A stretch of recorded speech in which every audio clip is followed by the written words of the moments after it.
Et elle m'a dit simplement, en réalité, c'est moi qui suis ta mère. Ils ont découvert que leur mère n'était pas celle qu'ils croyaient. Et elle me dit, non, non, je ne suis pas ta vraie maman. Je t'ai élevée comme si j'étais ta maman, mais je ne suis pas ta mère biologique. En fait, ma mère, c'était ma tante. Elle m'a élevé vraiment comme si j'étais son fils. Et vous ne le saviez pas? Moi, je savais rien. C'était un grand choc qui m'arrivait sur la tête. C'est comme si j'avais reçu un coup de poignard dans le cœur. J'avais l'impression que quelque chose de moi s'était détaché. Elle avait beau être sous leurs yeux, ils ignoraient que cette femme leur avait donné la vie. C'était une petite nièce. Et de cette relation extra-conjugale, je suis venue. Alors là, tu vois, on est trois, ma mère, et ici, là, c'est ma sœur. Mais en réalité, j'ai appris qu'ici, c'était ma grand-mère et ma mère. Mais comment peut-on surmonter un tel secret de famille? On vit pas comme il faut avec un secret comme ça. On ne protège pas un enfant en lui racontant des mensonges. C'était elle, ma vraie maman, et que ce sera toujours comme ça.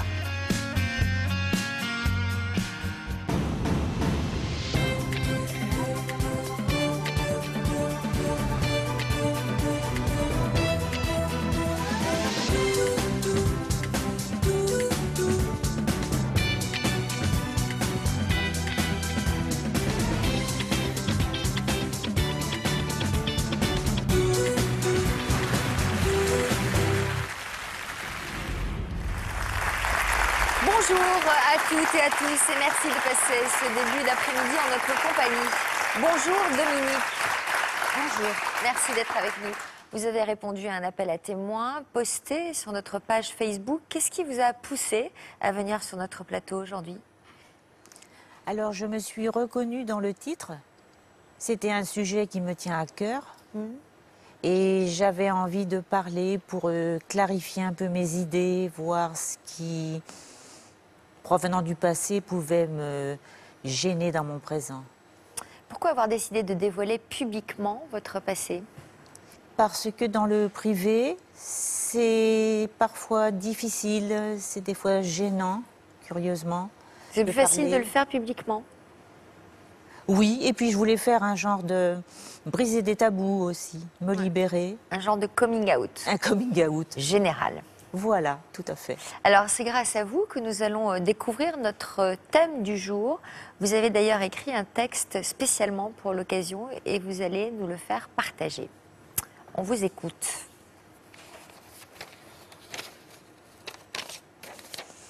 Maman, quel dommage de n'avoir pas pu t'appeler maman. Cela t'aurait plu. Il n'a pas dû être facile pour toi de devoir t'effacer en tant que mère. Maman, trop vite disparue, je n'ai pas eu le temps de te dire tout cela, je le regrette. Je te dis merci d'avoir pris soin de moi. Je sais combien je comptais pour toi. Je n'ai pas pu te dire que je t'aimais, moi aussi. Ma petite maman, je te serre fort contre moi. Tu es tous les jours dans mon cœur. Ta Dominique.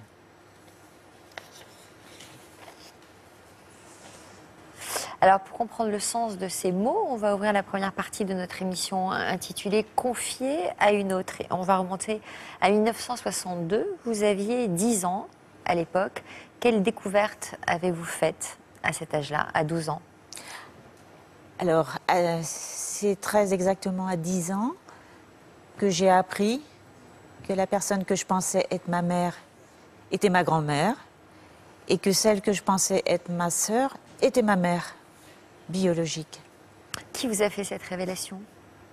Alors, c'est la personne que je pensais être ma sœur qui m'a dit elle-même qu'elle était ma mère. À quelle occasion? Elle m'a dit de venir dans le salon où il y avait déjà ma grand-mère et l'ambiance était grave. J'ai su que ce n'était pas une blague et elle m'a dit simplement « Eh bien, en réalité, c'est moi qui suis ta mère. » Comment vous avez réagi? C'était un grand choc qui m'arrivait sur la tête et je me suis mise à pleurer. Et disons, toutes les deux, à côté de moi, elles étaient étonnées de ma tristesse. C'est comme si tous vos repères s'effondraient. Oui, c'est ça, j'avais l'impression de perdre... oui, de perdre une famille, de perdre tout ce à quoi je tenais. Est-ce que vous aviez eu des doutes jusque-là sur le fait que votre grand-mère ne soit pas votre mère? Non, pas vraiment, non. Alors, qui on voit là sur cette photo? Assise, il y a ma grand-mère maman, si on peut se permettre de dire comme ça. Et Alors, derrière, celle que je pensais, que j'appelais, oui, que je prenais pour ma sœur, qui était ma mère. Alors, quand vous avez appris la vérité, est-ce que immédiatement vous avez attribué le bon rôle à chacune ou au contraire, qui appeliez-vous maman à ce moment-là? C'est ma grand-mère que j'appelais maman. Toujours. Depuis le début, Oui, mais à ce moment-là, à partir du moment où vous avez su la vérité. quand j'ai su la vérité, je n'ai plus appelé ma grand-mère maman. Je lui ai donné un surnom à partir de son prénom. Ça a été Géo. Et puis ma mère, que je prenais pour ma sœur, je ne l'ai pas appelée maman. Non, c'était pas possible. Donc je l'ai appelée par un pseudo qui était dérivé de son prénom Louise. Ça donnait Lizzie. Voilà. Pourquoi c'était pas possible de l'appeler maman? Ça sonnait faux. Je pouvais pas me mettre dans... Et est-ce que vous avez fait le rapprochement avec toute la tendresse et l'attention qu'elle avait manifestée pour vous jusque-là? Mais il faut dire, c'est venu petit à petit. Mais sur le coup, non, j'étais dans l'invraisemblable, l'incohérence. En plus... Vous avez changé de relation avec elle par la suite? Petit à petit. Mais lentement, Lentement. pas d'un coup. Oui. C'est peut-être normal, ça, Yvonne. Bonjour, Totalement Yvonne, normal. qui va Bonjour. revenir et nous éclairer sur ces histoires complexes. Compliquées quand même, là, de grandir histoire au cœur de complexe. cet imbroglio familial. Où tous les repères sont brouillés, même transgénérationnels et autres. Mais juste tout d'abord, un mot sur pourquoi aujourd'hui vous osez confier votre histoire, je dirais presque au public. Eh bien, ça a un sens. Parce que dans votre vie privée, dans votre sphère intime, les effets toxiques d'un secret sur la filiation, c'est le silence. Donc des difficultés de communication. Or, il est normal que vous en parliez au public parce que l'effet protecteur de ce secret était adressé à qui, de par votre grand-mère et votre mère, au jugement émanant d'autrui. C'est-à-dire qu'elle a voulu vous protéger du regard d'autrui, donc de l'ensemble de la société, et protéger elle-même ses propres valeurs. En quoi le secret est-il toxique? Alors, le secret sur la filiation est toxique parce qu'il touche directement à l'identité. Ensuite, parce que ce secret est terriblement verrouillé, et verrouillé au nom de la honte et de la culpabilité. Parce que votre grand-mère pensait vous protéger, pensait protéger sa propre fille, mais aussi était toxique pour vous, parce que vous, votre identité était un branque-ballante. Vous aviez l'impression de vous construire d'une manière confuse, sur du sable un petit peu. Est-ce que d'ailleurs, lorsqu'on reçoit cette vérité comme ça, en pleine figure à 10 ans, est-ce qu'on fait confiance? Est-ce qu'on ne se dit pas, si ça se trouve, je vais encore apprendre des choses incroyables par la suite ça doit produire une angoisse. De l'angoisse. Et au fond, Sophie, on est méfiant des autres parce qu'on nous a menti dans notre sphère la plus proche.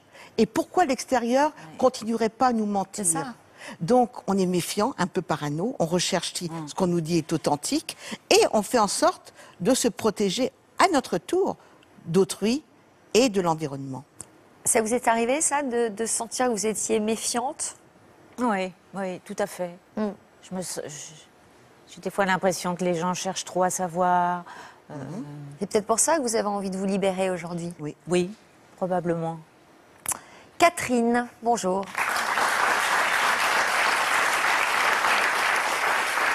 Alors, le secret de vos origines a lui aussi été bien protégé pendant de longues années. Dans quel genre de famille avez-vous grandi?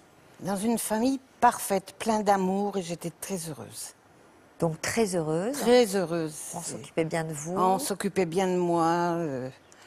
La maman, le papa, c'était merveilleux. Qu'est-ce qui est venu assombrir ce tableau idyllique?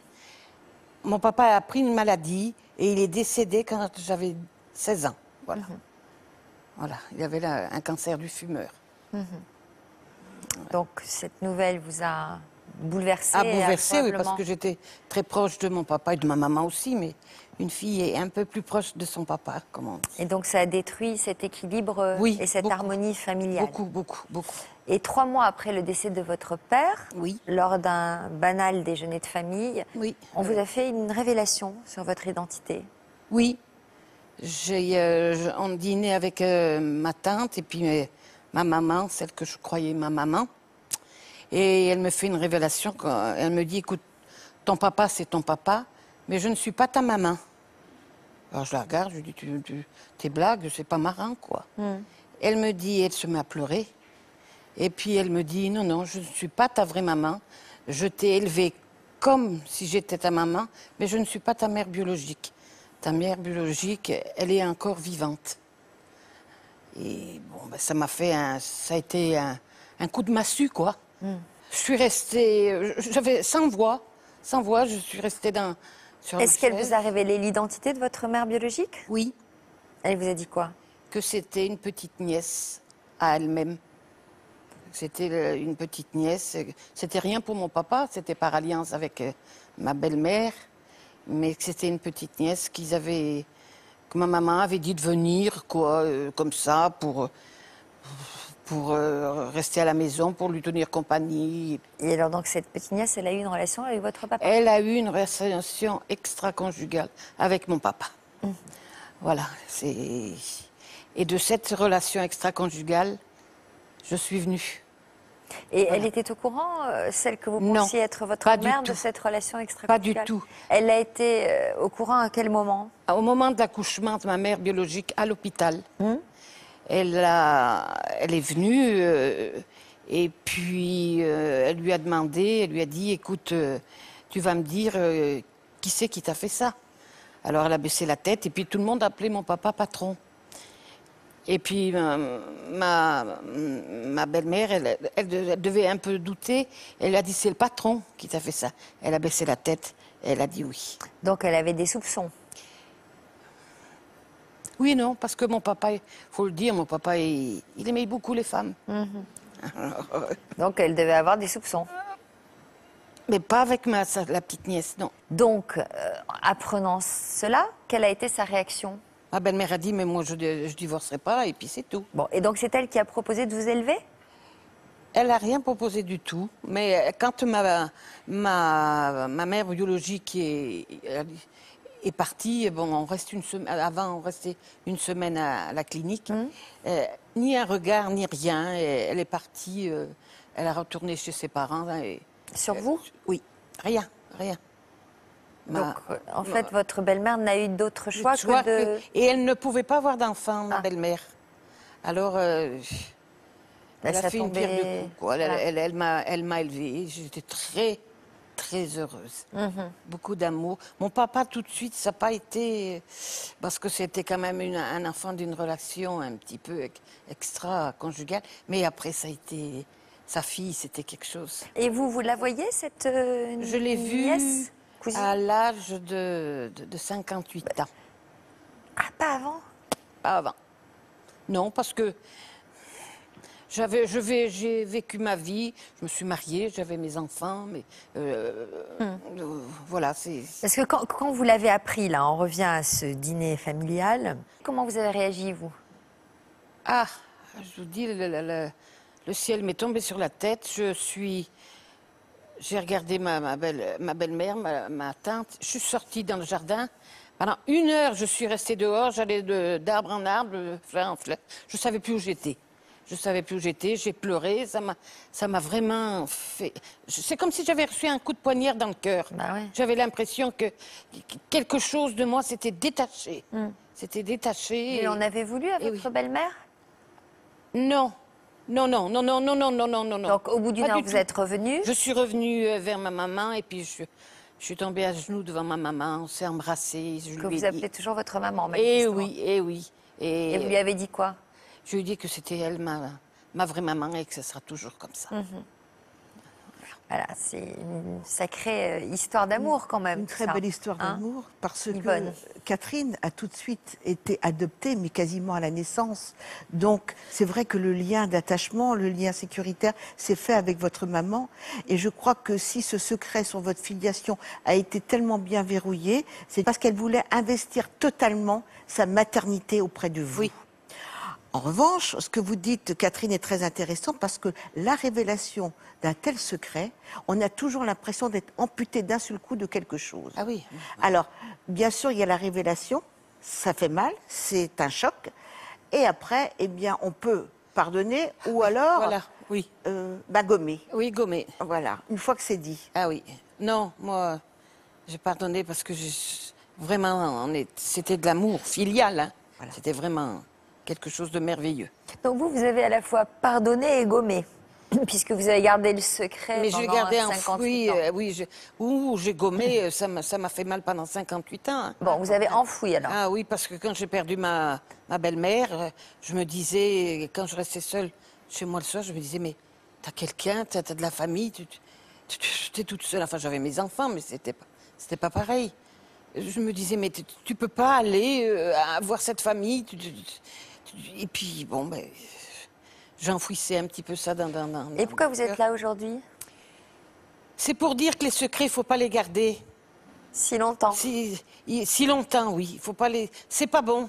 On vit pas comme il faut avec un secret comme ça. Et moi, j'ai voulu le dire à la télévision parce que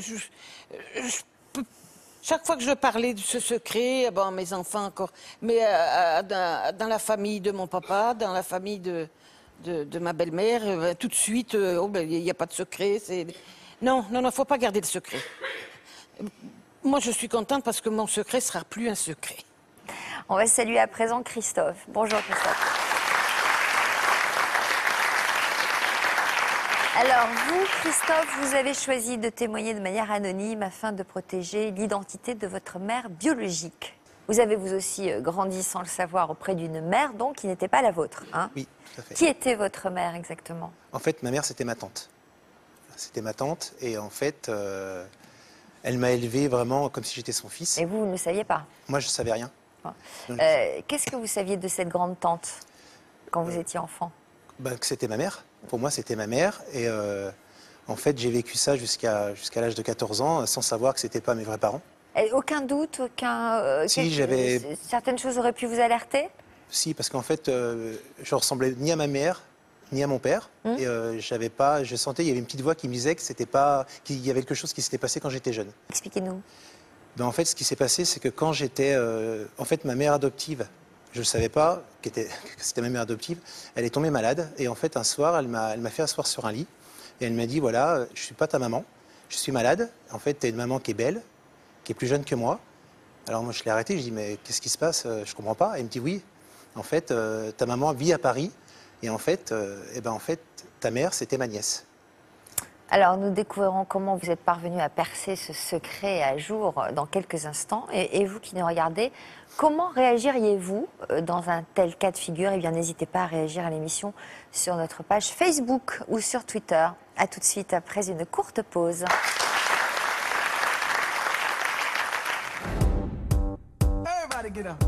Depuis hier, nous sommes de retour avec des émissions inédites. Au menu, des histoires toujours plus étonnantes et même quelques imprévus. C'était un calvaire. Les flûtes urinaires. Faut pas que trop que je rigole. Ça va aller. J'ai vomi un jour sur les pieds de mon mari. Je vous vois à la télé. Ouais. Je me rappelle pas de votre prénom. Bon, bah, c'est pas grave. Vous êtes charmante, hein. Ouais. Dès mes 20 ans, j'avais ce désir d'enfant, mais à cause de mon anorexie, j'avais un frein. Aujourd'hui, vous faites combien? 30 kilos. Je vois ma femme dans une espèce de mare de sang. Il y avait un bébé, un petit garçon qui était dans le bidet. Les premières douleurs ne sont apparues qu'immédiatement après l'accouchement. Il m'avait prévenu, dites-lui au revoir, elle ne supportera très vraisemblablement pas le transport. Ce voyage, pour nous, c'était un grand rêve. À 12h30, premier tremblement de terre. C'était un cauchemar. J'ai 4 médecins à mon chevet qui m'expliquent que j'ai été amputé des bras et des jambes. piloter, ça me permet d'oublier ce qui m'est arrivé, et puis de me prouver que ça a valu le coup que je me batte. Vous aussi, vous pouvez témoigner dans toute une histoire. Après avoir vécu les pires épreuves, vous avez réussi à vous construire une vie hors du commun. On dit de vous que vous avez un destin incroyable. Parti de rien, vous avez atteint des sommets. À plusieurs moments de votre vie, vous avez été au plus mal, mais vous êtes toujours parvenu à rebondir. L'un de vos proches a une histoire étonnante ou un parcours qui force l'admiration et vous voudriez lui rendre hommage sur notre plateau. Pour participer à notre émission, vous pouvez contacter notre équipe au 0820 16 30 15 ou sur notre site internet. La maladie, c'est mon ennemi. Mais mon ennemi, je le mets par-dessus mon épaule. Et je vis le jour le jour. La maladie d'Alzheimer s'est immiscée dans leur couple. Elle conduisait la voiture et elle s'est arrêtée, elle ne savait plus où elle était. J'ai été à son bureau et c'est alors que je me suis aperçue que son bureau était un vaste foutoir. Cette mise en image m'a fait comprendre ce désordre intérieur. Mais comment peut-on accepter de voir l'amour de sa vie perdre peu à peu la mémoire? La maladie d'Alzheimer peut être un poids. On essaye, on fait en sorte de l'oublier au maximum, de l'effacer au maximum. Mon mari est parti brusquement sur une autre planète. Et au fond, cette planète, c'était moi. C'est-à-dire qu'il n'y avait plus que moi qui avait de l'importance pour lui. Il s'est désintéressé de tout le reste. Et ce lien qui restait, c'était amour. Car s'il y a bien une chose qu'ils n'ont pas oubliée, malgré la maladie, c'est l'amour. On est parti vivre au bord de la mer. On vivait au rythme des vagues, au rythme des marées. Et puis, on se promenait la main dans la main. Quand on est amoureux jusqu'au bout. Dans le meilleur, dans le pire. Si je l'avais pas, qu'est-ce que je ferais? C'est pas moitié. Nous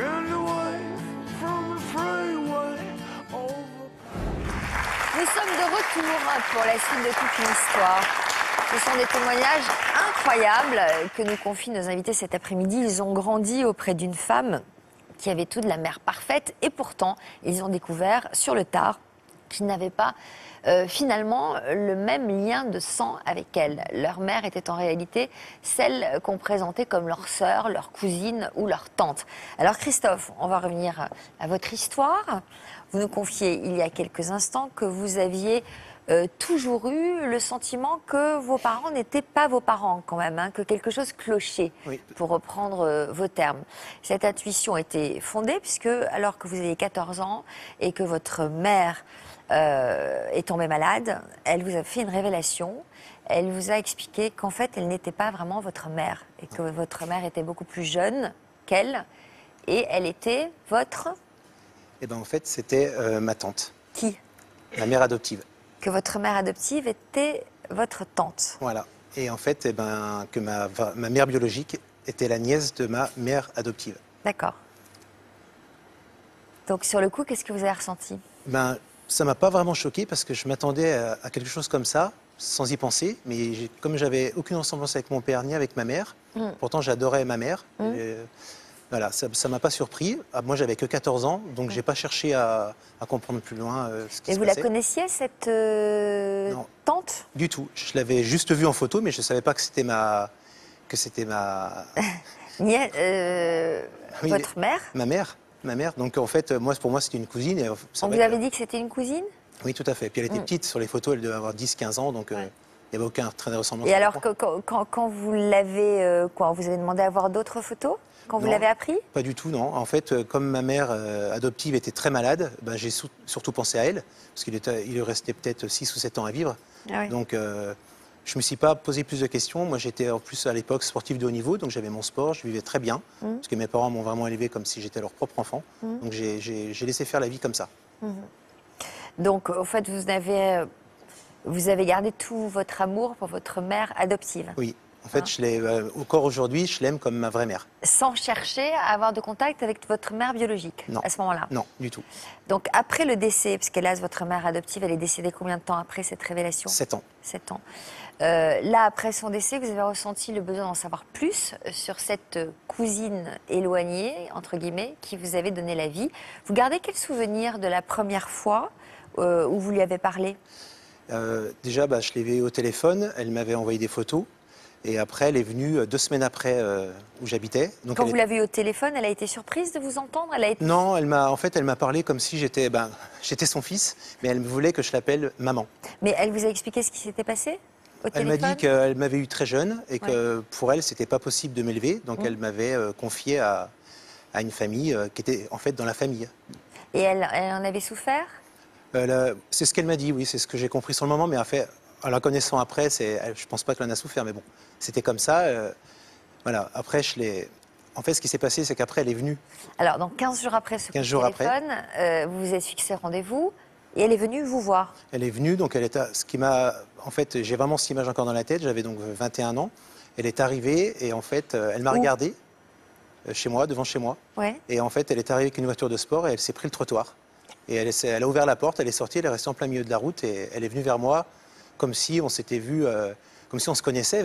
Pour moi, c'était un peu bizarre. Elle vous ressemblait? Le bas du visage, il y avait une ressemblance. Et puis, oui, il y avait quelque chose. Donc quoi, elle vous a pris dans les bras? Elle m'a pris dans les bras, elle m'a dit que j'étais son fils, qu'il fallait m'appeler maman. Et moi, je ne pouvais pas parce que voilà, je ne la connaissais pas, c'était une inconnue pour moi. Ça fait un drôle d'effet. Ça fait un drôle d'effet, surtout que j'avais enterré ma mère pour moi 15 jours avant, quoi. Ouais. Donc ça m'a fait quelque chose c'est spécial. C'est-à-dire que vous lui avez dit que vous ne pourrez jamais l'appeler maman? Sur le moment, je ne lui ai pas dit ça, mais au fond de moi, je le savais que je ne pouvais pas l'appeler maman. Bon, et puis vous avez réussi à discuter tous les deux? Oui, bien sûr. En fait, on avait des bonnes discussions, on arrivait vraiment à communiquer parce qu'on avait plein de choses qui nous rassemblaient, quoi. Vous étiez content quand même de la voir, de faire sa connaissance? Mais je me sentais égoïste parce que je venais de perdre ma mère adoptive et j'étais content. Donc c'est comme si j'avais retrouvé une nouvelle maman, donc c'était assez spécial pour moi. Ouais. Vous aviez l'impression de trahir votre mère adoptive. Oui. Et en même temps, c'est légitime d'être content de retrouver sa mère biologique. Bien sûr. Non, mais après, donc c'était une ambivalence. Tout à fait, oui. Est-ce que le fait d'éprouver cette ambivalence, cette dualité, est-ce que ça nuit au rapport que vous avez instauré avec votre mère biologique? Non, en fait, oui et non. Parce qu'en fait, le problème, c'est qu'après, on s'est revus et il y a eu tellement de... En fait, elle avait les 20 ans qui se sont passés, elle croyait que j'avais 5 ans quand elle m'a vu. Ouais. Et elle me parlait comme si j'étais un enfant, ouais. Et c'est ça qui passait pas. Il fallait que je lui écrive des lettres d'amour, elle voulait que je l'appelle maman, et souvent on se disputait à cause de ça. Est-ce qu'elle a été un peu trop possessive? Peut-être j'entends une espèce d'omniprésence et de possessivité alors qu'elle n'a pas été là pendant 21 ans, quoi. Voilà, en fait, elle voulait tout rassembler. Maintenant, en fait, on s'est vu, voilà, maintenant on repart à zéro. Ce qui s'est passé avant, c'est pas grave et tout va bien. Et rattraper le temps perdu en très peu de temps. Voilà, mais ça, c'était impossible. Ça, c'est impossible. Vous lui avez posé des questions sur ce qui s'était passé dans sa vie, sur votre père? Oui, alors je lui ai demandé, la première chose, dans les 10 premières minutes, qui est mon père? Et ça, elle m'a dit, je te le dirai un jour. Le jour d'aujourd'hui, je ne le sais toujours pas. Pourquoi? Parce qu'elle ne veut pas me le dire. C'est son choix, mais je ne comprends pas pourquoi elle ne veut pas me le dire. Et vous avez une idée? Non, du tout. J'ai cherché, j'ai fait plein de démarches, et voilà, j'ai pas trouvé. Et c'est une obsession? Oui, une obsession, oui. En fait, depuis que ma mère est décédée, le moment où j'ai vu ma mère, dans les 5 premières minutes, après, je voulais savoir qui était mon père. Parce que c'est normal, on veut savoir de qui on vient. Ouais. Et en fait, je l'avais vu, donc maintenant, je voulais passer à mon père. Alors, vous l'appelez maman aujourd'hui? Non, du tout. En fait, on n'a plus trop de contact, parce que j'ai décidé de couper les ponts tant qu'elle ne me disait pas qui était mon père. Ah, donc vous lui faites du chantage? C'est elle qui m'en a fait beaucoup au début, et maintenant, c'est un peu à mon tour, ouais. Alors Yvonne, comment vous vivez tout ça? D'abord, est-ce que c'est une bonne idée pour des téléspectateurs qui nous regarderaient de vouloir rattraper 21 ans en 3 jours? Impossible. Il faut laisser le temps œuvrer, il faut laisser le temps et puis un lien, ça se construit, un lien avec quiconque se construit, d'autant plus avec celle qui a été votre maman biologique. Mais je crois que c'est la culpabilité qui a fait qu'elle a voulu, d'une manière empressante comme ça, vous dire mais tu es mon fils, d'une manière captative. Elle vous voulait à elle. Je veux dire, vous étiez un petit peu son trophée d'un seul coup. Elle découvrait son fils de 21 ans et c'est quand même pas un hasard si elle vous a parlé comme un enfant de 5 ans. C'est-à-dire que sa maternité à elle s'est arrêtée quand vous étiez tout petit. Donc c'est ça qu'elle a voulu remettre en mouvement. Néanmoins, le lien est beaucoup plus difficile parce que qu'est-ce qui se passe chez Christophe? Elle vous projette à nouveau dans les affres du secret de la filiation. C'est-à-dire, vous êtes reparti à la recherche de votre père et parce que comme votre mère faisait partie de la famille, c'était facile d'accès, néanmoins le père est plus difficile. Donc, elle vous interdit d'accéder à ce secret. Alors ça, c'est peut-être une erreur de sa part. Pardon. Tout en lui faisant du chantage. Donc, est-ce que c'est un moyen d'être possessive envers lui? Oui, mais c'est d'acheter le lien presque, c'est-à-dire voilà. D'acheter le lien et de se faire du bien à elle. Donc je crois que ça c'est peut-être pas la bonne Donc formule. il a raison de prendre ses distances. Je crois que oui, tant qu'il n'a pas trouvé son père, tant qu'elle n'a pas répondu à sa demande, je crois que le lien ne pourra pas être authentique parce qu'il y aura quelque chose de manquant. Tant qu'il n'a pas la pièce manquante et tant qu'il la connaît pas, eh bien le lien pourra pas se réparer. Pourquoi vous êtes là aujourd'hui? Pour dire ce que j'ai sur le cœur, parce que ça fait quand même pratiquement 28 ans que je sais que je suis adopté. Pour lui dire? Oui. À elle? À elle, oui. Et à la limite, je me dis, si quelqu'un entend mon histoire, peut-être que mon père va m'appeler un jour. Est-ce que vous avez réussi à vous construire dans une vie équilibrée, malgré toutes ces zones d'ombre? Je suis équilibré, mais c'est vrai que j'ai quand même des fois des passages où je me demande, j'ai un manque d'identité. Mon identité, elle n'est pas, c'est pas clair pour moi. Donc, mais est-ce que ça se traduit, par exemple, par une instabilité dans vos relations sentimentales? Il y a ça, et il y a aussi dans l'éducation de ma fille. Des fois, j'ai peur de ne pas assez en faire, donc je vais trop la couver. Et ça, c'est vraiment un problème aussi. Parce que pourtant, moi, j'ai eu tout ce que je voulais quand j'étais petit, mais le problème, c'est qu'aujourd'hui, il y a un manque à quelque part et j'arrive pas à combler cette case. Alors, Yvonne, peut-être un conseil là-dessus? Oui, mais de toute façon, il faut combler cette case. Mais alors, comment? En recherchant son père biologique. Je crois que c'est vraiment comme un parcours d'initiation. Il faut absolument, vous allez, comme un travail de généalogiste, essayer de trouver qui est ce père. Et aussi, comment vous avez été conçu. Je veux dire, pas comment, parce que ça on le sait, mais si vous avez été désiré, si c'est d'une relation amoureuse, si c'était une relation de passage, c'est ça que vous voulez savoir aussi, plus que le visage de votre père. C'est important. Ça, c'est très important. Et par rapport à votre fille, vous la couvez, mais parce que aussi, je pense que vous devez lui parler. Vous avez tellement peur de lui cacher quelque chose. C'est possible. Mais dans ce cas, on peut quand même ne pas tout dire. Je dirais, il y a cette version où le secret concernant la filiation doit être élucidé, mais on ne peut pas tout dire. Donc, à sa petite fille qui a 3 ans. Évitez de la couver, le monde n'est pas toujours aussi hostile qu'on le pense, parce que l'hyperprotection vient de là.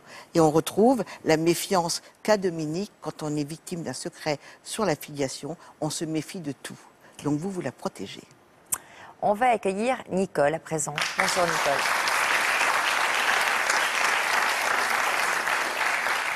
Et on va ouvrir la seconde partie de notre émission intitulée « Redécouvrir ma mère ». Alors, vous avez toujours su que ceux qui vous avaient élevé n'étaient pas vos parents biologiques. En revanche, vous ignoriez la réelle identité de votre mère, même si vous avez grandi sous ses yeux au sens figuré du terme. Ça pourrait être une énigme, donc vous allez nous l'expliquer. Expliquez-nous alors, pourquoi vous avez grandi sous ses yeux? J'ai grandi sous ses yeux, je suis arrivée dans ma famille adoptive. J'avais presque 4 ans, pendant la guerre, où on m'a dit c'est moi ta maman, c'est moi lui ton papa. Et vous aviez quelle intuition? L'intuition que ces gens, c'était des étrangers, c'était pas mon père, c'était pas ma mère. J'arrivais là, comme ça. Et alors pourquoi vous nous dites que vous avez grandi sous les yeux de votre propre mère? Sans le savoir, parce que dans le séjour, il y avait une photo qui était accrochée contre le mur. Elle vous parlait, cette photo? Vous la regardez Pas souvent? spécialement. Quand je demandais qui c'était, on me disait, ma mère adoptive me disait, c'est ma sœur. Effectivement, avec sa sœur, elles avaient 20 ans de différence. Elle vous interpellait, cette photo? Vous trouviez que vous lui ressembliez? Non, même pas. J'avais même pas le sentiment que ça pouvait être ma mère, parce que je savais pas. je savais qu'il y avait quelque chose, qu'il y avait un secret, mais quoi, je savais pas. Je savais pas que mes parents étaient morts, qu'ils étaient malades, qu'ils sont décédés tous les deux. J'avais donc 1 an quand ma mère est décédée, mon père 2 ans. Alors attendez, vous l'avez appris à quel âge tout ça? Comment vous l'avez appris? Je sais pas. Le pire, c'est que je suis pas capable de le dire. J'ai su qu'ils étaient décédés. Mais qui vous l'a pour dit? qui, pourquoi? Non, mais quelqu'un en particulier vous l'a dit? Pas en particulier, non. J'avais une intuition de la chose, qu'il s'était passé quelque chose. Et un jour qu'une cousine était venue rendre visite à ma mère adoptive, elles discutaient toutes les deux. Et puis, j'allais rentrer quand la cousine lui dit est-ce que tu as dit la vérité à Nicole? Donc, cette intuition que j'avais, ce truc, cette histoire que je me faisais dans ma tête, parce que, je me dis, bon, mais alors là, vraiment, il y a quelque chose. Là, ça y est, c'est ça. Là, il y a quelque chose. Mais c'est resté comme ça. Et elle lui a répondu, non, ça ne la regarde pas. Et alors, donc, ce jour-là, quand votre mère a dit non, elle ne doit pas savoir la vérité, vous, là, votre intuition était confirmée? Ah oui. Donc, vous lui avez posé des questions à votre mère? Ah non, je n'ai pas le droit. Alors, comment elle a fini par vous avouer la vérité? Eh bien, quand mon père adoptif est décédé, voilà. Donc, elle m'a dit, bon, il faut que je te dise quelque chose, t'es pas ma fille, je te le dis parce que du côté de ton père, il risque de te réclamer. Voilà. Bon. Mais moi, alors là, je lui ai répondu, je lui ai dit, ben, je le sais. Et elle m'a pas dit comment tu le sais ou quoi. Elle n'a pas posé de questions? Non. Alors, qu'est-ce qui s'était passé? Elle vous a raconté votre histoire? Non. Pas du tout. Mais vous n'avez pas posé de questions? Et je n'avais pas posé de questions, c'était net. Non, ça ne me regardait pas. Alors j'ai grandi sans rien savoir. Elle est décédée, j'avais juste 21 ans, je venais juste de me marier. Alors, je suis restée auprès d'elle sur son lit de mort.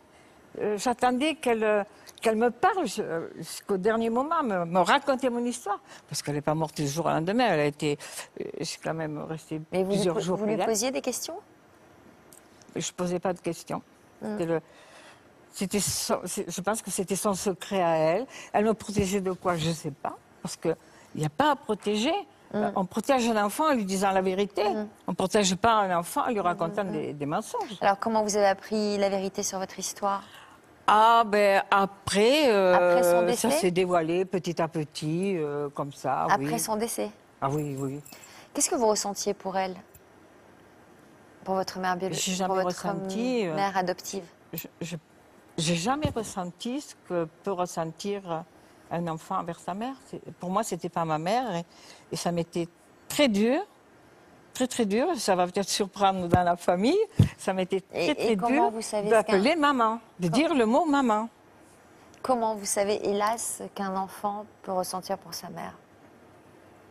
Ah, ne serait-ce qu'une maman qui vous serre dans ses bras, qui vous dit qu'elle vous aime, qui vous dit... Donc je sais pas, il y a quelque chose. Ça, vous ne l'avez jamais... J'ai pas eu. Vous n'avez pas eu ça. En revanche, vous avez eu des enfants? Ah oui. Et vous les avez serrés dans vos bras? Ah ben trop peut-être. Et vous leur avez dit que vous les aimiez? Ah ben oui. Avec l'homme que vous avez épousé? Même mon fils l'aîné m'a dit un jour, tu m'as trop aimé. C'est pas vrai, je les aimais tous pareil, mais je pense que je leur ai donné tout ce que moi j'ai pas eu. Hein, on n'aime jamais trop. Ah ben non, j'en donne encore. Et alors, vous avez eu les 3 avec le même homme? Ah oui. Je sais pas, moi. Malgré que le dernier, je l'ai eu à 45 ans, mais enfin bon. Non, mais je vous pose cette question parce que quand on vit avec ce sentiment d'être écarté, abandonné, pas vraiment aimé, peut-être que ça produit de l'instabilité dans une vie affective. Oui. Manifestement, non. Non, en définitive, je pense que... il y a un bien et il y a un mal. Bon, le mal, c'est quand finalement on nous en dit trop. On nous fait vivre dans le... Il y a une façon de raconter les choses aux enfants. Il y a de belles histoires pour raconter quelque chose de grave. On peut le raconter avec poésie, si vous voulez dire. Mais... le bien? C'est quoi le bien? C'est quoi le positif dans cette histoire?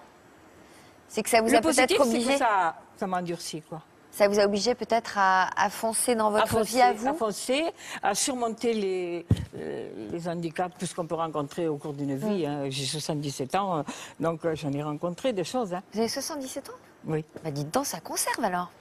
Hein? Ça conserve. Ah oui, ça va. D'accord. Pourquoi vous êtes là aujourd'hui? Est-ce que quand même ce passé a été lourd à porter toute votre vie, malgré votre bonheur familial à vous? Oui, très lourd. Hein. Et comment ça se traduisait, cette lourdeur? C'était quoi? Des cauchemars quand vous étiez seul, quand vous étiez... Non. Je m'imaginais comment aurait pu être mon père, comment aurait pu être ma mère, comment je les aurais aimés, quoi. Ils étaient morts de quoi, en fait, tous les deux? Tuberculose. Qu'est-ce qui vous a aidé à faire la paix avec votre histoire? Écrire. Vous l'avez fait quand? Bon, il y a pas si longtemps que ça, il y a peut-être 2 ans, 3 ans. Pourquoi si tard? Qu'est-ce qui a été le déclic? Parce que je m'apercevais que finalement, ce secret, je le gardais pour moi.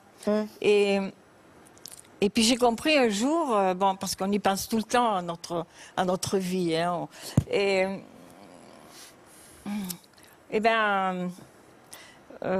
j'ai écrit. J'ai écrit et tout en écrivant, je pleurais parce que je sortais de mon estomac, de mon ventre, de mes tripes, je sortais tout ce que je ressentais et j'ai pleuré. J'écrivais, je pleurais. Et une fois que j'ai fini d'écrire mes 3-4 pages, je me suis sentie libérée. Et voilà. Et puis c'est fini, puis là j'ai effacé cette partie-là. Et alors pourquoi vous êtes là aujourd'hui? Je suis là pour dire aux gens qui adoptent, je pense que j'aurais jamais pu faire. J'aurais pas eu d'enfant, j'aurais jamais adopté un enfant. Pourquoi? Ah non. Étant passé par là, j'aurais pas été possible d'adopter un enfant. Tellement vous avez souffert finalement de vous sentir parce que pas aimé. Je crois, mais dans mon idée, je pense qu'on peut pas aimer un enfant adopté ou comme ça, comme on peut aimer un enfant qui sort de votre ventre. Bon, ça c'est pas sûr, Yvonne, hein, quand même. Hein. Oui, c'est pas sûr, mais ce qu'on entend du tout, parce que les enfants adoptés sont souvent très très aimés, le lien est très fort. Parce que c'est voulu l'adoption. Mais c'est intéressant chez vous, ouais. C'est-à-dire que votre maman, dans les premiers temps de votre vie, vous a laissé une empreinte extraordinaire. Empreinte qui vous a permis de fantasmer votre vie et vous avez créé une forme de roman familial. Hélas, vous en vouliez... Pourquoi une empreinte, Yvonne? Parce qu'on sent qu'elle l'a mal vécu et que cette femme ne l'a peut-être pas aimée vraiment comme elle l'aurait voulu. Pardon, mais c'est l'empreinte de sa mère biologique. Je crois que les premiers moments avec sa maman, était une empreinte sensorielle, une empreinte affective très forte. On entend dans le discours... Donc ils l'ont construite. Ils l'ont bien construite. Avant, c'est ce que vous disiez, ça se passe très vite en fait. La première année parfois. Ouais. Et ça, on sent cette sécurité chez vous, affective. C'est pour ça que vous avez pu supporter des choses qui étaient intolérables. Et ensuite, vous avez créé ce roman familial parce que votre intuition était très développée. Dans cette intuition développée, vous avez fait aussi une forme de sublimation. Vous n'avez pas eu besoin de voir ce portrait de votre mère. C'était au fond de vous. Ce secret était enfoui au fond de vous. Et le fait que vous ayez écrit un livre, c'est extraordinaire, c'est pour ne pas transmettre les forces délétères et je dirais presque les effets toxiques du secret sur vos enfants. Parce qu'on sait maintenant que le secret sur la filiation se transmet de génération en génération. Il y a des effets pour les générations futures. Et vous vous êtes délivré de ce secret, mais en même temps, vous avez délivré vos enfants et les générations à suivre. Vous avez pardonné à votre mère adoptive?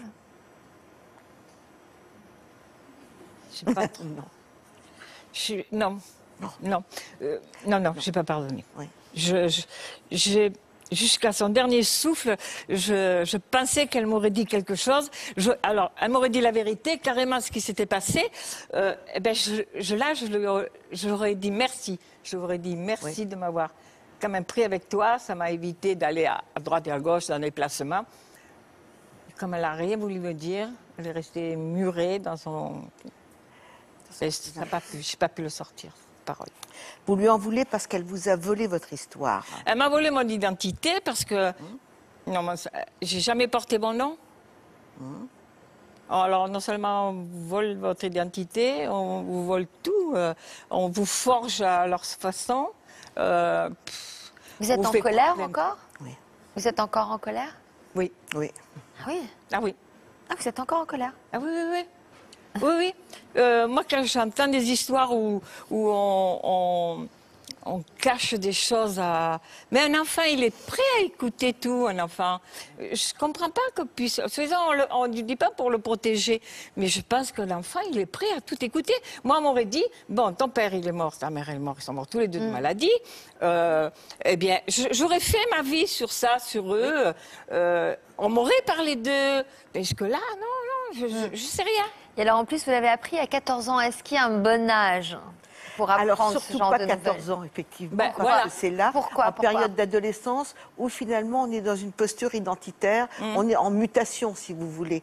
Et alors là, dire ça à 14 ans, en pleine adolescence, c'est difficile. D'autant que quand on est justement porteur d'un secret aussi lourd, eh bien, il y a une révolte encore plus forte à l'adolescence. On voit des enfants qui fuguent, qui ont envie de partir, qui sont violents. Ils sont en quête de quelque chose, mais ils ne savent pas ce qu'ils recherchent. Ah oui, oui, mais je pense que par moment, j'ai dû vouloir me rebiffer. Je me rappelle qu'elle m'entendre dire, si tu t'en vas, je te fais rattraper, tu seras enfermé dans une maison. Mais elle était très sévère. J'en avais une peur pas possible alors. En tout cas, ce que j'observe moi à chaque fois dans ces histoires d'enfance douloureuses finalement, c'est que ça conserve quoi. C'est-à-dire que vous restez éternellement enfants, des petites filles. Ah oui. Hein, qui sont restées figées dans leur enfance. C'est vrai. Eh ben, peut-être. Mais vous savez, c'est quand même dur de ne pas pouvoir parler de sa maman. Oui. De son papa. C'est dur. Comme de fois, moi, ma fille me dit, oh maman, chaque année, quand elle me téléphone, bonne année, elle me dit, conserve-toi longtemps maman, j'ai besoin de toi et surtout, prends soin de toi. C'est des choses qu'on ne peut pas dire. Elle n'a jamais connu de grand-père, jamais connu de grand-mère. Elle ne sait pas ce que c'est. Aimer une grand-mère, aimer un grand-père. C'est une deuxième famille, c'est quelque chose, un lien formidable d'avoir un grand-père et une grand-mère. On n'a pas eu. Cela dit, si vous aviez su la vérité, là, on n'aurait pas eu quand même. Ben oui. Non, mais... bah si. L'histoire aurait été pas pareille. Ben, vous auriez pu mettre une histoire sur vos vrais parents. Voilà. Voilà. Vous êtes de quelle région, vous Avec mon accent De Marseille. De Marseille. Mais je suis quand même née à Paris. Ah bon. On va revenir à l'histoire de Dominique. Vous nous expliquiez tout à l'heure que celle auprès de laquelle vous avez grandi était... alors, celle auprès de laquelle vous avez grandi, c'est-à-dire votre sœur, était en fait votre mère. Hein, c'est ça? C'est ça. Vous aviez tout juste 10 ans lorsqu'on vous a fait cette révélation. Comment vous a-t-on expliqué les raisons de ce mensonge? On ne m'a rien expliqué. On vous a rien expliqué? Non. C'est-à-dire, qu'est-ce qu'on vous a dit? Pourquoi votre sœur, qui était en fait votre mère biologique, ne vous a-t-elle pas élevée elle-même? Elle vous a eu à quel âge? Elle avait 22 ans. Elle n'avait pas les moyens de vous élever? Et elle n'avait, je pense, peut-être pas les moyens financiers de m'élever. Peut-être aussi partir toute seule de la maison, ça lui faisait peur. C'est vrai que j'ai eu vraiment très peu d'explications. Je me demande aujourd'hui pourquoi je n'ai pas posé plus de questions quand j'étais adolescente. Et votre père? Je ne l'ai pas connu. Mon père biologique. Mais on vous a dit qui il était? Bah... Vous n'avez posé aucune question non plus, le concernant?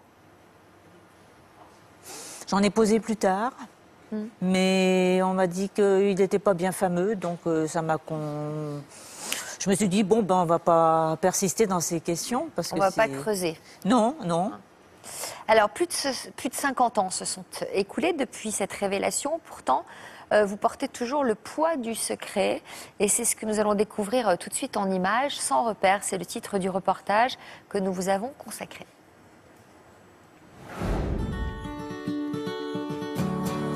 Triel-sur-Seine, dans les Yvelines. C'est ici que vit Dominique. Cette jeune retraitée de 62 ans est une adepte du tricot solidaire depuis plusieurs années. C'est une action qui est en faveur des bébés prématurés dans les hôpitaux parce qu'ils n'ont pas... On trouve difficilement dans le commerce des petits habits à leur taille. Au départ, je voulais tricoter pour les autres, parce que j'adore tricoter plutôt pour les autres que tricoter pour moi. Donc je me suis dit, ah ouais, tricoter pour des bébés, ça c'est bien. Tricoter pour moi, je trouve ça égoïste à la limite. Je sais pas, j'ai pas la même satisfaction. Je pense que ce plaisir d'aider les autres, de tricoter pour des enfants, des petits enfants, c'est certainement dû à mon passé. Parce que j'aime bien réparer les manques. Parce que beaucoup de mes activités sont orientées dans ce sens-là, faire pour autrui. Et voilà. Cet après-midi, Dominique reçoit Lilia.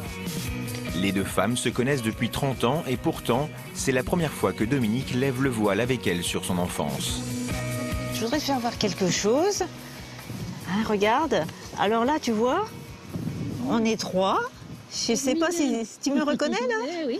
Hein, je pensais que c'était ma mère. Et ici, là, c'est ma sœur, hein, qui a une vingtaine d'années de plus. Mais en réalité, eh ben, finalement, tu vois, après, j'ai appris qu'ici, c'était ma grand-mère et ma mère.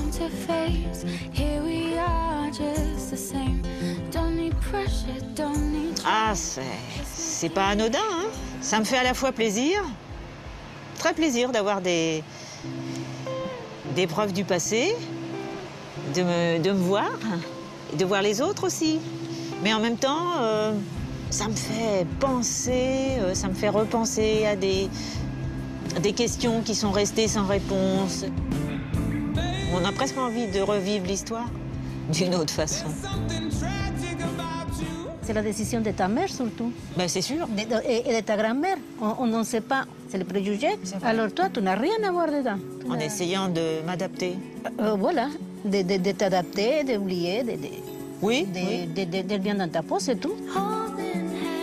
Il faut que ça sorte, que ça se... qu'elle arrive à se défaire de ça. Si quelqu'un est ton ami, je ne vois pas pourquoi ça se sentira gêné de t'écouter, de partager ça avec toi. T'es une amie. Ouais, il est beau le sol, hein. Ah, le sol, lui, là, par contre, il a toutes ses feuilles. Jean-Éric partage la vie de Dominique depuis 34 ans. Selon lui, le passé de son épouse l'empêche toujours d'avancer et cela a même parfois quelques répercussions sur leur couple.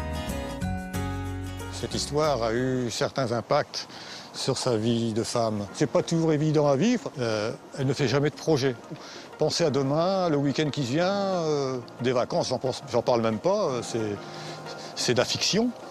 Elle est souvent en train de revenir sur le passé. Je me rends compte qu'il y a encore un tas de zones d'ombre dans ma vie. J'ai énormément pensé à mon histoire depuis que j'ai commencé la préparation de l'émission. J'ai regardé des photos, évoqué des souvenirs. Ça m'interpelle beaucoup, J'y pense énormément. Oui, oui, ça m'occupe même. Je dirais que j'oublie le reste autour en ce moment. Je me tiens moins au courant de l'actualité. Je suis à fond dedans, comme disent les jeunes. J'espère que ça nous aidera à nous rapprocher un peu plus et à éviter d'avoir ce genre de distension qui revient si régulièrement.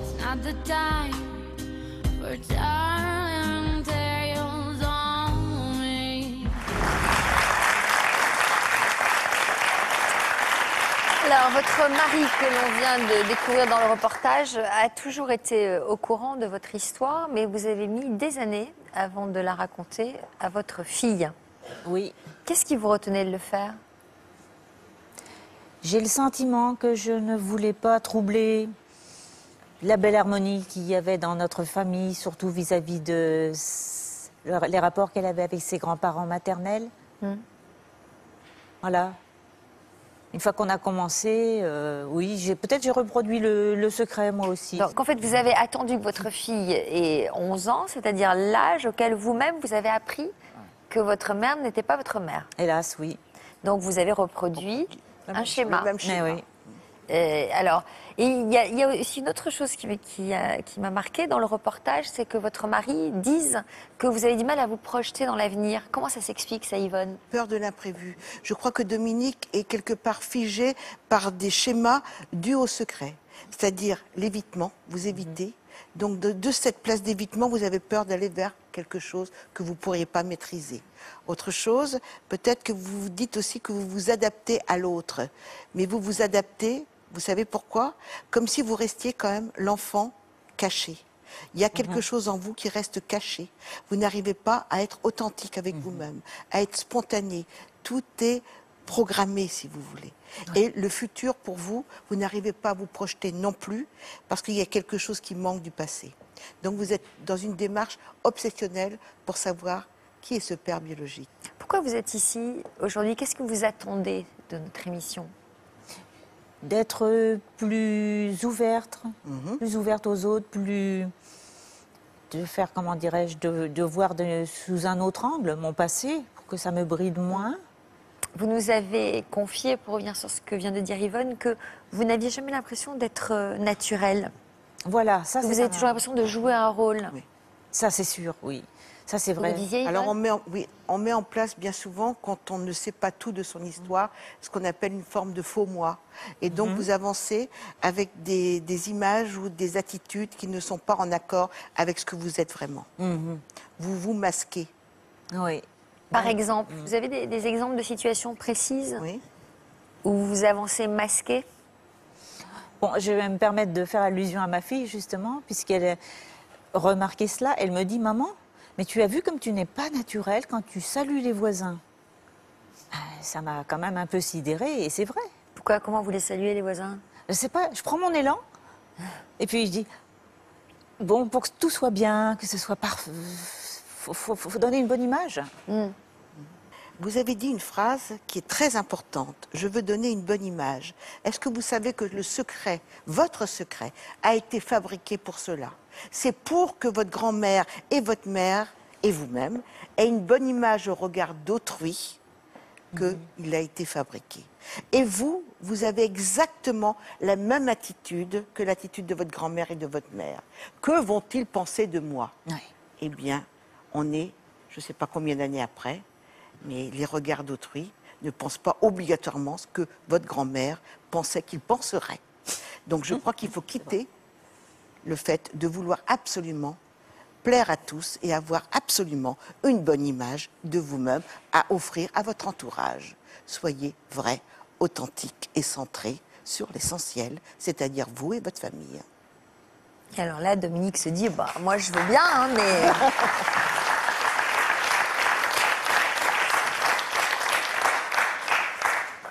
Merci à tous. Qu'est-ce qu'on peut mettre en place? Parce que c'est pas facile du jour au lendemain d'être soi-même quand on ne l'a jamais vraiment été.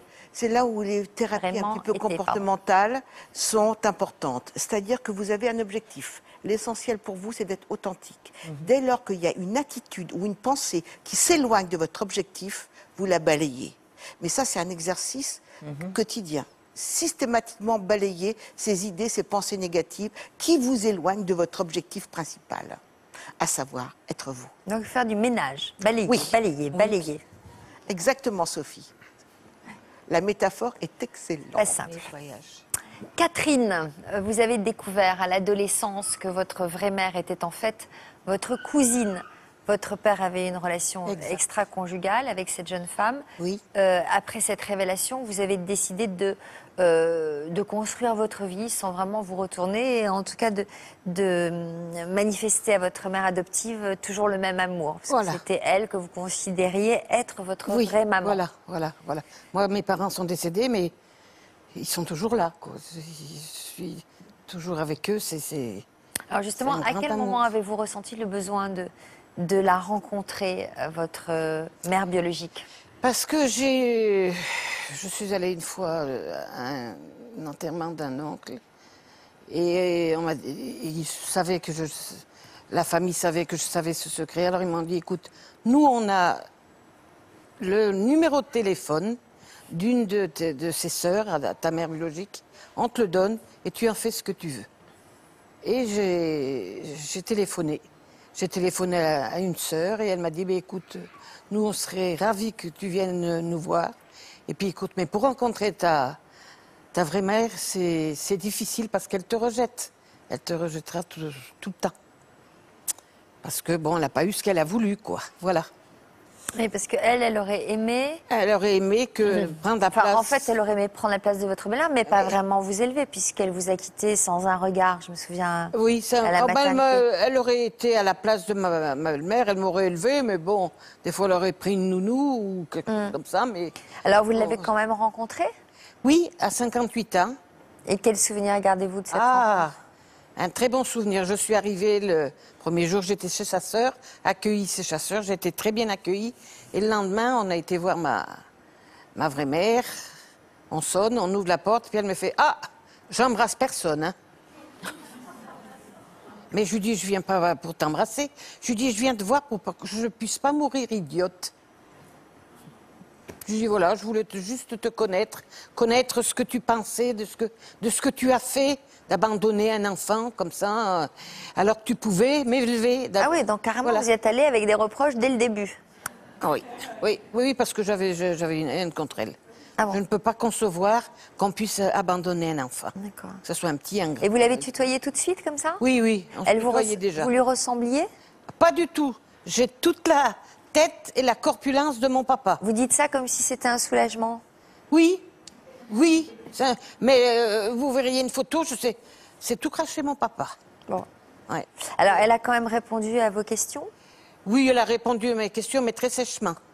Et puis, elle a traité ma belle-mère vraiment indignement, vraiment avec des mots, des noms d'oiseaux, je vous dis pas. Bon, donc j'imagine que vous n'avez pas gardé beaucoup de contact avec elle? Non, pas du tout. Vous ne l'avez jamais revue après cette fois-ci? Non.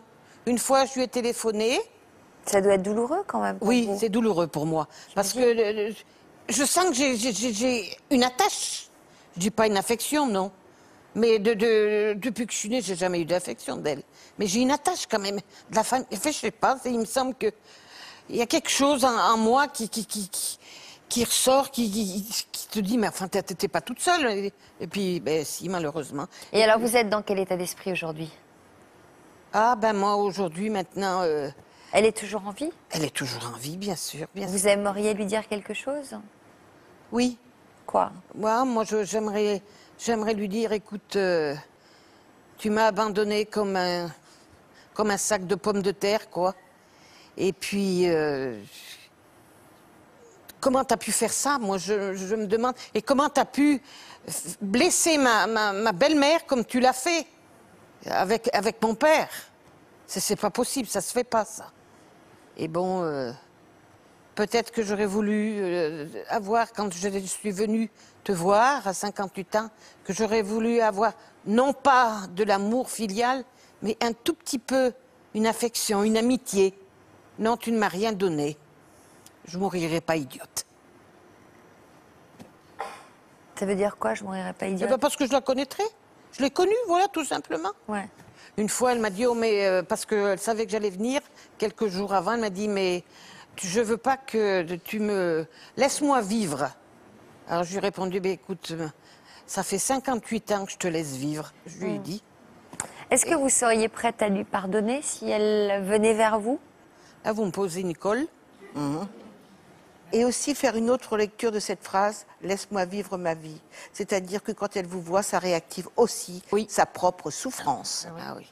Donc, vous êtes tous les deux, malgré tout, en souffrance. Parce que si ça se trouve, elle va réagir après cette émission, après vous avoir entendu, peut-être qu'elle aura un élan vers vous. Oui, mais j'ai eu un contact il y a 15 jours, et même pas une semaine. Oui. Et alors? Et elle m'a dit, moi aussi, j'ai souffert. Je ne sais pas si c'est vrai. Et elle m'a dit à la fin, je t'embrasse. Et ben voilà. Moi, j'ai pas dit... Non, j'ai dit non, je t'embrasse pas. Parce qu'elle me fait souffrir encore maintenant, quoi. Voilà. Bon, je pense qu'on aura le plaisir, je l'espère, de vous recevoir sur le plateau de l'Histoire continue et que cette histoire aura évolué. Avec plaisir. Merci à tous d'être venus nous voir aujourd'hui. Nicole, nos internautes pourront poursuivre la discussion avec vous sur notre chat cet après-midi. Merci à tous d'être venus nous voir. Comment? C'est nous qui vous remercions. Ah ben non, c'est moi. N'oubliez pas le rendez-vous de chaque semaine, de chaque fin de semaine dans le magazine Version Femina. En attendant, merci à Yvonne. En attendant, on se retrouve dans quelques instants pour un nouveau numéro de l'Histoire continue. Nous aurons le plaisir de retrouver Ludivine qui pesait 770 grammes à la naissance et Chantal qui avait choisi d'accoucher chez elle. À tout de suite. Merci.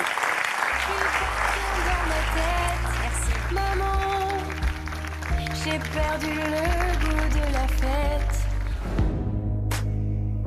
C'est un exploit que je sois là à l'heure actuelle puisqu'il m'avait annoncé non viable les premières semaines.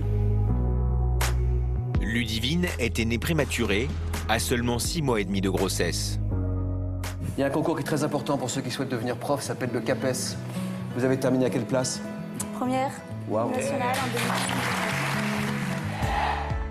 Quant à Chantal, elle avait choisi de mettre au monde son 5e enfant à la maison.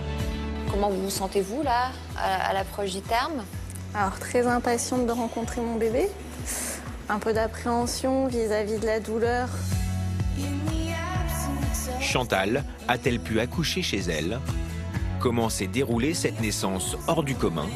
Nous le découvrirons dans quelques minutes dans l'Histoire continue.